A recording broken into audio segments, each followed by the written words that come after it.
कराची में तेज़ रफ्तार कार ऐं डंपर में टक्कर के नतीजे में नौजवान फौत हुआ है। कराची के सफूरा चौरंगी वेझो तेज़ रफ्तार कार ऐं डंपर में टक्कर थी पियो। हादसे के नतीजे में कार में सवार नौजवान सख्त ज़ख्मी थी पियो, जंहिंखे ॻणती जोगी हालत में अस्पताल मुंतकिल कयो पियो, जिते हुन दम ॾेई छॾियो। अफ़सोसनाक ख़बर हिकु भेरो ॿीहर अव्हांखे ॾींदासीं।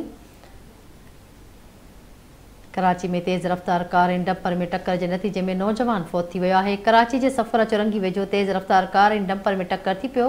हादसे के नतीजे में कार में सवार नौजवान सख्त ज़ख्मी थी पियो, जंहिंखे ॻणती जोगी हालत में अस्पताल नी वियो, जिते हुन दम ॾिनो आहे। पुलिस मूजिब अस्पताल में फौती जी सुञाणप 33 सालनि जे अदनान पुट इशरत काज़मी नाले सां थी आहे। हादसे के हवाले सां वधीक जांच करे रहिया आहियूं।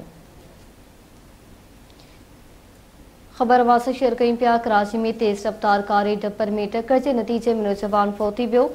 कराची के सफूरा चौरंगी वेझो तेज़ रफ्तार कार ऐं डंपर में टक्कर थी पियो। हादसे के नतीजे में कार में सवार नौजवान सख्त ज़ख्मी थी पियो, जंहिंखे ॻणती जोगी हालत में अस्पताल मुंतकिल कयो वियो, जिते हुन दम ॾेई छॾियो। पुलिस मूजिब अस्पताल में फौती जी सुञाणप 33 सालनि जे अदनान पुट इशरत काज़मी नाले सां थी आहे। हादसे के हवाले सां वधीक जांच कई पई वञे।